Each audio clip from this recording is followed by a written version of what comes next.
Hi friends, எல்லாரும் எப்படி இருக்கீங்க?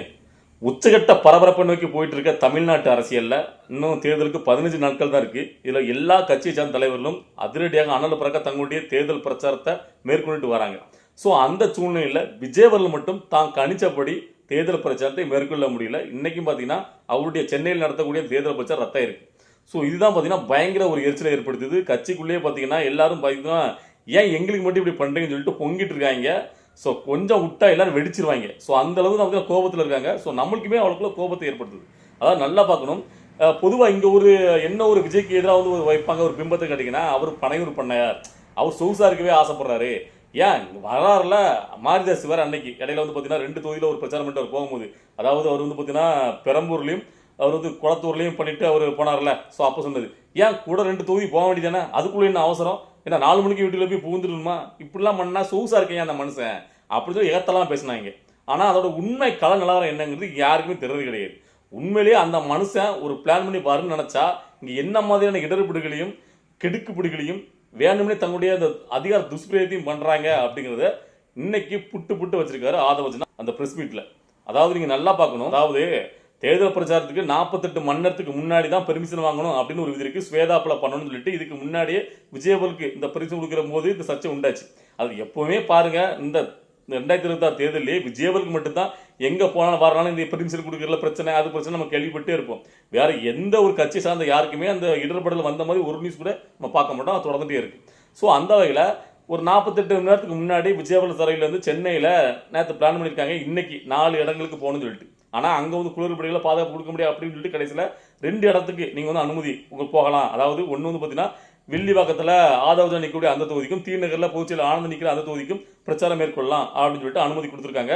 அதனால தான் சந்தோஷத்தில் சரி இன்னைக்கு விஜயவர்கள் தேர்தல் பிரச்சாரம் வரப்போறான்னு சொல்லிட்டு கட்சிக்காரெல்லாம் உற்சாகமாக இருந்தாங்க. ஸோ இப்போ அதில் 2வது என்ன சிக்கல் வந்து கேட்டிங்கன்னா, அதாவது பெர்மிஷன் கொடுத்த ஆர்வம் இருக்கார்ல ரிட்டர்னிங் ஆஃபீஸர், அவர் வந்து பார்த்தீங்கன்னா 2 to 6 பிரச்சாரம் பண்ணுறதுக்கு அனுமதி கொடுத்துருக்காரு. ஸோ எப்போவுமே வந்து பார்த்தீங்கன்னா அந்த உச்சி வெயில தான் கொடுப்பாங்க, 2 மணிக்கு 1 மணிக்கு தான். சரி அது கூட பரவாயில்ல, 2 to 6 வரைக்கும் டைம் இருக்குது. சரி இங்கே வில்லிவாக்கத்தில் பண்ணிட்டு தீநகருக்கு போய் அந்த இடப்பட்ட கேப்பில் அவர் போகணும்ல, மக்கள் கூடுவாங்க, அதெல்லாம் சமாளித்து அவர் அப்படி தான் மெதுவாக தானே போக முடியும், ரைட் ஓகே அப்படின்னு சொல்லி இருந்துச்சு. ஆனால் அந்த பெர்மிஷன் கொடுத்த அந்த ஆர்டரை உடனே கேன்சல் பண்ணி இன்னொரு ஆர்டரை தூக்கி போட்டிருக்காங்க, 2 to 3க்குள்ள நீங்கள் பண்ணி முடிங்க அப்படின்னு சொல்லிட்டு. அதுதான் பார்த்தீங்கன்னா மிகப்பெரிய தலைவலியாக வந்துச்சு. எப்படி 2 to 3க்குள்ள பண்ண முடியும்? வில்லிவாக்கத்துலேருந்து நாங்கள் தீநகர் போக வேண்டாமா, இங்கே பிரச்சாரத்தை பண்ணிட்டு இடைப்பட்ட காலத்தில் 1 மணி நேரத்தில் நாங்கள் ரீச் ஆகி நான் தேர்தல் முடிச்சுட்டு வர முடியுமா, பிரச்சாரத்தை முடிச்சுட்டு அப்படின்னு சொல்லிட்டு தான் பார்த்தீங்கன்னா விஜயவர் சைட்லேருந்து அதை கேன்சல் பண்ணிட்டாங்க. இது செத்தாவது ஒத்து வராது, அதாவது இது ஒரு பிரச்சனை ஆயிரும் அப்படின்ட்டு அவங்க நினைக்கிறது பார்த்தீங்கன்னா சரியான இதுதான். ஏன்னா உங்களுக்கு தெரியும் புதுச்சேரியில் அன்னைக்கு போயிருப்பாங்க, எப்படி வழிநடிகளும் மக்கள் அவ்வளோக்குள்ள ஒரு கூட்டம் கார் மேலே விடுறாங்க, விஜயை பார்க்குறது அவ்வளோக்குள்ள மக்கள் தானாக கூடுறாங்க. அப்போ கூட என்ன பண்ணாங்க, அதாவது விஜய் தான் வந்து பார்த்தீங்கன்னா ஆட்களை பஸ்லையும் கார்லையும் கூட்டிகிட்டு வந்து கூட்டத்தை கூட்டுற மாதிரி விஜயவர்கள் மேலே தான் அதுலேயும் ஒரு வழக்கு பதிவு, அளவுக்கு அதிகமான கூட்டத்தை கூட்டிட்டார் அப்படின்ட்டு. ஸோ இது வழக்கு பதிவு பண்ணுற ஒரு பிரச்சனை கிடையாது. அந்த மாதிரி கூட்டம் வரும்போது ஏதாவது ஒன்று ஆகி போச்சுன்னா என்ன பண்ண முடியும்? ஸோ அது 1 மணி நேரத்தில் இங்கேருந்து இந்த தேர்தல் முடிச்சுட்டு வில்லிவாக்கத்தில் தீநகர் போக முடியுமா விஜயவர்களால்? ஸோ அதனால அவங்க சைடில் வந்து பார்த்தீங்கன்னா கேன்சல் பண்ணியிருக்காங்க. ஸோ இன்னைக்கு இதை வந்து நாங்கள் வந்து தேர்தல் ஆணையத்தில் யாருக்குன்னே புகார் கொடுத்துருக்கோம், இந்த மாதிரி வந்து பார்த்தீங்கன்னா அதிகாரிகள் அதிகாரத்தை துஷ்பிரயோகம் பண்ணுறாங்க அப்படின்ட்டு. இப்போ இதுலேயும் பார்த்தீங்கன்னா இங்கே ஒரு அதிகாரி, காவல்துறை அதிகாரி தான் அதிகாரத்தை துஷ்பிரயோகம் பண்ணியிருக்காரு. அதாவது தனக்கு வந்து பார்த்தீங்கன்னா 2 to 6 கொடுக்கப்பட்ட அந்த ஆர்டரை கேன்சல் பண்ணி ஆர்வம் கொடுத்த ஆர்டரை கேன்சல் பண்ணது city commissioner, Chennai city commissioner அருண்கிறவர் தான். அவரோட அதாவது ஆளுங்கட்சி திமுகவுடைய அழுத்தத்தின் பேரில் தான் அவர் வந்து இப்படி பண்ணியிருக்காரு. ஸோ அவர் வந்து நீங்கள் வந்து மாற்றுங்க, அவர் இருக்கிற வரைக்கும் எங்களால் பார்த்தீங்கன்னா தேர்தல் பிரச்சாரம் எங்கேயுமே பண்ண முடியாது அப்படின்னு சொல்லிட்டு ஆதவர்ஜனா இன்னைக்கு முறையிடுறாரு. அவர் கேட்கறது சரியான கேள்வி தான். ஸோ அதாவது நல்லா உங்களுக்கு ஒன்று தெரிஞ்சுக்கணும் மக்கள் எல்லாரும், இங்கே அவங்க போர்ட்ரேட் பண்ணு கேட்டிங்கன்னா விஜயவர்களை வெளியில் விடக்கூடாது. விஜயவர்கள் வெளியில் வந்து மக்கள் சந்திச்சாருன்னா ஓட்டெல்லாம் அப்படியே அறுவடை பண்ணிடுவார். அதாவது விஜயவர்களுக்கு அவ்வளோக்குள்ள கிரவுண்டில் இப்போவே மாஸ் அவ்வளோக்குள்ள இருக்கும்போது அவர் மேக்ஸிமம் வெளியில் வர விடாமல் அவரை வந்து ஏதாவது ஒரு நெருக்கடி கொடுத்து குடற்படி கொடுத்து இல்லை வெளியில் வந்தால் மக்களுக்கு ஏதாவது ஒன்று ஆயிரும் அப்படி ஒரு பிம்பத்தை கட்ட வைக்கணும். ஸோ இதுதான் அவங்க முயற்சி பண்ணுறாங்க. ஸோ இப்போ அதில் தான் பார்த்தீங்கன்னா தொடர்ந்து அவருக்கு மட்டுமே பார்த்தீங்கன்னா இடர்படிகளில் கிடுக்கபடியில் வந்துட்டு இருக்கு. ஸோ அப்போ இந்த இடத்துல விஜயவர்கள் ஒரு வந்து பார்த்தீங்கன்னா ஒரு தைரியமாக ஒரு முடிவு எடுக்கணும், ஏதாவது ஒன்று பண்ணுங்க, இப்படியே அமைதியை காத்துட்டு இருந்தா என்ன பண்ணுறது, இன்னும் 15 நாள் தான் இருக்குது, என்ன நீங்கள் முடிவெடுக்க போகிறீங்க அப்படிங்கிற ஆதங்கம் தான் எனக்கு. இப்போ முறைப்படி ஆதவர்ஜனா தங்களுடைய கோபத்தை என்ன நடந்துச்சுங்கிறத மக்கள் முன்னாடியே வச்சுட்டாரு, ப்ரெஸ் போட்டு கொடுத்து எல்லாத்தையும் கொடுத்துட்டாரு, சொல்லிட்டாரு, ஆதாரத்தை தூக்கி போட்டார். ஆனால் விஜயவர்கள் அதை பற்றி ஒரு வீடியோ காலில் வெளியிட்டா இப்போ அது எப்படி இருக்கும்? ஆதவர்ஜனா பேசுகிறதையும் விஜயவர்கள் பேசுகிறது 2 டிஃப்ரெண்ட் இருக்குது.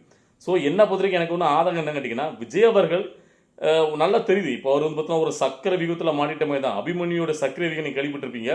ஸோ அந்த மாதிரி ஒரு சர்க்கரை விகிதத்தில் அவர் மாட்டிட்டு இருக்கார். ஸோ இதை உடச்சிட்டு அவர் வெளியில் வந்தாகணும். ஸோ தைரியமாக முடிவு எடுத்து நீங்கள் வெளியில் வந்த ரோட்டை ஒன்று வந்து நீங்கள் வந்து இறங்கிருங்க. அது மக்கள் கூடட்டும், ஒரு பிரச்சனை ஆகட்டும், கைது நடவடிக்கை அப்படி இப்படி ஏதாவது ஒன்று ஆகட்டும், நீங்கள் டேரெக்டாக நீங்கள் வந்து பார்த்தீங்கன்னா ஜெயிச்சிடலாம். அதுக்கு ஒரு வாய்ப்பு இருக்குது. ஆனால் அப்படி வந்தாருன்னா அதனால மக்களுக்கு ஏதாவது பார்த்தீங்கன்னா அந்த கரூர் மாதிரி நடந்துட்டா என்ன பண்ணுறதுங்கிறதா அவருடைய தயக்கம் இருக்குது. ஸோ அந்த வகையில் நான் என்ன சொல்ல கேட்டிங்கன்னா, நீங்கள் அப்போ ஒரு வீடியோ காணொலி வெளியிடுங்க. இப்போ ஆதரவுனா முறை ப்ரெஸ் ரிப்போர்ட்டை வைக்காருல, எங்களுக்கு இப்படி பண்ணுறாங்க, அதிகாரத்தை துஷ்பிரயோகம் பண்ணுறாங்க, நாங்கள் தேர்தல் ஆணையத்திட்டம் யாருக்குமே அச்சா பண்ணாங்கிட்ட சொல்லியிருக்கோம், இந்த மாதிரி அதிகாரிகள் சில பேர் இன்னும் ஆளுங்கட்சிக்கு ஆதரவாக செயல்பட்டுருக்காங்க அப்படின்னு அவங்கள மாற்றுங்கன்னு சொல்லிட்டு இப்போ திரும்பவும் அதே தான் பண்ணுறாங்க. 2 to 6ன்னு கொடுத்த ஆர்டரை கேன்சல் பண்ணி 2 to 3 கொடுத்துருக்காங்க. அது இந்த சிட்டி கமிஷன் அருண் தான் பண்ணாருன்னு அவர் பேசுறாரு. இப்போ அதே இதை விஜய் அவர்கள் பேசலாம் எப்படின்னு நினச்சி பாருங்க. அதை இங்கேருந்து லோக்கல்லேருந்து நேஷனல் மீடியா வரைக்கும் அந்த வீடியோவை டெலிகாஸ்ட் பண்ணி பயங்கர ஒரு இஷ்யூ ஆகும். ஆட்டோமேட்டிக்காக அவருக்கு உண்டான சாதாரண சூழ்நிலை காலத்தில் உருவாகுங்கிறது என்னுடைய தனிப்பட்ட கருத்து. ஏன்னா இப்படியே வந்து பார்த்தீங்கன்னா அமைதி காத்து போயிட்டே இருந்தால் இன்னும் 15 நாளில் தேர்தலே வந்து முடிஞ்சிடும். உங்களுக்கு புரியுதுல்ல? ஸோ அப்போ உங்களுக்கு பிரச்சனை இருக்குங்கிறத நீங்கள் தான் வந்து வெளியில் சொல்லணும். நீங்கள் வந்து மக்கள்கிட்ட முறியடுங்கிறத நான் சொல்லுவேன். அதாவது இங்கே வேணும்னே பிளான் பண்ணுறாங்க, உங்களை வெளியில் வர முடியாதபடி நீங்கள் தேர்தல் பிரச்சாரத்தை பண்ணக்கூடாது, மக்கள் சந்திக்கக்கூடாதுன்னு திட்டமிட்டு பிளான் பண்ணுறாங்க. ஏன்னா அப்படி பண்ணிட்டீங்க அப்படின்னா சென்னையில் இப்போ அவர் தேர்தல் பண்ணாங்கன்னா சென்னை அவருடைய கோட்டை, திமுக கோட்டை சொல்லிட்டு இருக்காங்கல்ல, அது அப்படியே விஜய் கோட்டையாக மாறிடும். அந்த லெவலில் கிரவுண்ட் லெவல் இருக்குது. ஸோ இங்கே மட்டும் கிடையாது, தமிழ்நாட்டில் அவர் எல்லா தொகுதியிலும் அவருக்கும் கிரவுண்டில் வந்து பார்த்தீங்கன்னா மக்கள் செல்வாக்கு. அவர் இன்னும் சில இடங்கள்லாம் நேரில் போகவே இல்லை, சில இடங்கள்ல நிறைய இடங்கள் போகலை. அப்படியுமே அங்கே மக்கள் செல்வாக்கு அளவுக்கு அதிகமாக இருக்குது. ஸோ அப்படி ஒன்ஸ் அவர் போயிட்டாருன்னு வச்சுக்கோங்களேன், வேற லெவலில் இருக்கும். அதுதான் எனக்கு ஒரு ஆதங்கம். அதாவது இந்த மாதிரி ஒரு மக்கள் சக்தி இனிமேல் யாருக்கும் கிடைக்குமான்னு கனவுகளோடு நினச்சி பார்க்க முடியாது. அந்த அளவுக்கு விஜயவலுக்கு கிரவுண்டில் மக்கள் செல்வாக்குறது அந்த அளவுக்கு இருக்குங்க. அதை அப்போ அழகாக அறுவடை பண்ணும். உங்களால் இப்போ வெளியில் போக முடியாமல் இந்த ஆளுங்கட்சிகள் அதிகாரத்தை துஷ்பிரயோகம் பண்ணுறாங்க அப்படின்னா, நீங்கள் வந்து நேரடியாக போய்கிட்டு நீங்கள் இப்போ அர்ச்சனா பட்நாயக்கை பார்த்து நீங்கள் வந்து யாருமே வந்து பார்த்தீங்கன்னா ஒரு மனலாம் கொடுக்க போயிருந்தார். அது ரைட்டு தான், நீங்கள் சட்டப்பூர்வமாக பண்ணுறீங்க. ஆனால் அதே நேரத்தில் திரும்ப தொடர்ந்து உங்களுக்கு இப்படி நடந்துட்டு இருக்கும்போது அப்போ நீங்கள் இதே பண்ணுறதை விட ஓப்பனாக மக்கள்கிட்ட முறையிடுங்க அப்படிங்கிறது என்னது. மக்கள்கிட்ட முறையிட்டால் மட்டும்தான் இதுக்கு ஒரு தீர்வு கிடைக்கும். உங்களால் நேரடியாக காலத்தில் போய் மக்கள்கிட்ட முறையிட்டு வெளியில் வந்தால் ஒரு பெரிய ஒரு புரட்சியை பண்ணலாம். ஸோ அதில் கூட மக்களுக்கு ஏதாவது ஒரு பாதிப்பு ஏற்பட்டுரும். கண்டிப்பாக இவங்க வந்து உள்ளது ஆட்களை இறக்கி விட்டு ஏதாவது ஒன்று பண்ண விஷயம் வச்சுருங்களேன். சரி, அப்படி உங்களுக்கு தயக்கம் ஏற்படுச்சுன்னா வீடியோ காணொலி நீங்கள் வெளியிடுங்கிறதான் திரும்ப சொல்கிறேன். நீங்கள் வந்து முறையிடுங்க. அன்றைக்கி பேசுனீங்கல்ல கரூர் சம்பவத்தப்பவும் ஸ்டாலின் நபரில் பார்த்து. ஸோ அதே மாதிரி இப்பவும் பார்த்தீங்கன்னா ஒரு வீடியோ காணொலி நீங்கள் வெளியிடணும். அதாவது இந்த மாதிரி எங்களுக்கு அடக்குமுறை பண்ணுறாங்க, என்னால் தேர்தல் பிரச்சாரம் பண்ண முடியல, எல்லாரும் அவங்க பாட்டில் தேர்தல் பிரச்சாரத்தை ஹேண்டில் பண்ணி ஈஸியாக வந்து பார்த்தீங்கன்னா மக்களை சந்தித்து பேசும்போது எனக்கு மட்டும் ஏன் இவ்வளோ இடர்பாடுகள் நெருக்கடியில் கொடுக்கீங்க, நான் என்ன தான் பண்ணணும் சொல்லி ஒரு கோவத்தில் ஒரு ஆதங்கத்தை வெளிப்படுத்துகிற மாதிரி நீங்கள் ஒரு பேசி ஒரு வீடியோ காணொலி மட்டும் கொடுங்க. வேறு ஒன்றும் நீங்கள் பண்ண வேணாம். ஸோ அதையே மக்களிடையே பயங்கரமாக ரீச் ஆகும். ஸோ அதுதான் என்னுடைய ஒரு ஆதங்கம். அதையும் பண்ணாமல் நீங்கள் வந்து பார்த்தீங்கன்னா இப்போ இன்றைக்கி ஒரு நாள் போயிட்டு 15 நாள் என்ன ஒரு நாள் பண்ணுறீங்க, ஒரு 2 தொகுதி போகிறீங்க, அடுத்த ஒரு நாள் கேப்பு லீவு, அடுத்த ஒரு 2 நாள் இப்படி போனால் எப்படின்னு எனக்கு புரியல. இப்போ நம்ம பேசும்போது நிறைய பேருக்கு வந்து பார்த்தீங்கன்னா கமெண்ட் வந்து சொல்லுவாங்க, அதாவது நீ என்னத்தை அவருக்கு அட்வைஸ் பண்ணுறது, அவருக்கு தெரியாத எதை எப்படி பண்ணணுன்ட்டு நீ வேலையை பாரு, அப்படி அவர் வெளியே வரட்டாலும் பரவாயில்ல, மக்களுக்கு தான் முக்கியம், உயிர் தான் முக்கியம். ஸோ அவர் வந்து அப்படியே அப்படின்னு பேசுவாங்க நிறைய பேர். அதாவது ஒன்று நல்லா புரிஞ்சுக்கிடணும். நான் திரும்பவும் இந்த இடத்துல இதை பதிவு வைக்கிறேன். தோனியாவே இருந்தாலும் சச்சினாவே இருந்தாலும் அடித்தாதான் ரன்னு, அடித்தாதான் 6. நல்லா புரிஞ்சுக்கிடுங்க. விஜய் அவர்கள் எவ்வளோ பெரியதான் சரி, மக்கள் அவரை நேரில் பார்த்துடணுங்கிற இதோட இருக்காங்க. அவர் வந்து வெளியில் வரணும், மக்கள் சந்திக்கணும். ஸோ அப்படின்னா தான் அந்த ஓட்டுகள் எல்லாம் நல்லா கன்வெர்ட் ஆகும். மக்களுக்கு செல்வாக்கு இருக்குது, விஜய் அவருக்கு ஓட்டு போன்னு நினச்சிட்டு இருக்காங்க. கடைசி நேரத்தை அதை அறுவடை பண்ணணும், நல்லா புரிஞ்சுக்கிடணும். அப்படியே அவர் நேரடியாக மக்கள்கிட்ட சந்திக்க முடியாத சூழ்நிலை வரும்போது அவர் வந்து இந்த மீடியா மூலமாவது தங்களுடைய அந்த வர முடியாத சூழ்நிலையை மக்கள்கிட்ட கொண்டு போய் சேர்க்கணும். எனக்கு இப்படி பண்ணுறாங்க இடப்படி. இப்போ ஆதவர்ஜனா கொடுத்த ப்ரெஸ் மீட்டு எத்தனை பேர் பார்த்துருப்பாங்கன்னு நினைக்கிங்க? நம்மள மாதிரி அரசியல் டெய்லி உச்சு நோக்கிட்டு இருக்க அந்த கட்சிக்காரங்க அந்த அரசியலை பார்த்து வந்து பார்ப்போம். கடைக்குடியில் உள்ள கிராமப்புற மக்கள்லாம் பார்த்துக்க மாட்டாங்க. ஆனால் விஜய் அவர்கள் பேசி ஒரு வீடியோ வெளியிட்டுமே ஒட்டுமொத்த தமிழ்நாடையும் பார்க்கும், அது நேஷனல் மீடியா வரைக்கும் அதை கொண்டு போய் சேர்த்துருவாங்க. ஸோ பார்த்தீங்களா, விஜய் வந்து இப்படி விடலையா, விஜய் வந்து வெளியிட மாட்டேங்கலாம், விஜய்க்கு வந்து இப்படி பண்ணுறாங்களா அப்படி பண்ணுறாங்களா அப்படின்னு சொல்லிட்டு அது வந்து ஒரு பயங்கர ஒரு சென்சேஷன் விஷயமாக மாறும். ஸோ அதை தான் நான் சொல்லிட்டு இருக்கேன். மற்றபடி வந்து பார்த்தீங்கன்னா விஜய் அவர்கள் ஜெயிக்கணும் அப்படிங்கிறது தான் நம்மளுடைய ஆசையும். ஸோ அதை வந்து அவர் வந்து சரியாக அவர் ஹேண்டில் பண்ணலாமே அப்படிங்கிற நம்மளுடைய ஆதரவு தெரிவு பண்ணிட்டு இருக்கோம். ஸோ இந்த வீடியோ பார்க்கும்போது உங்களுக்குலாம் என்ன தோணுது?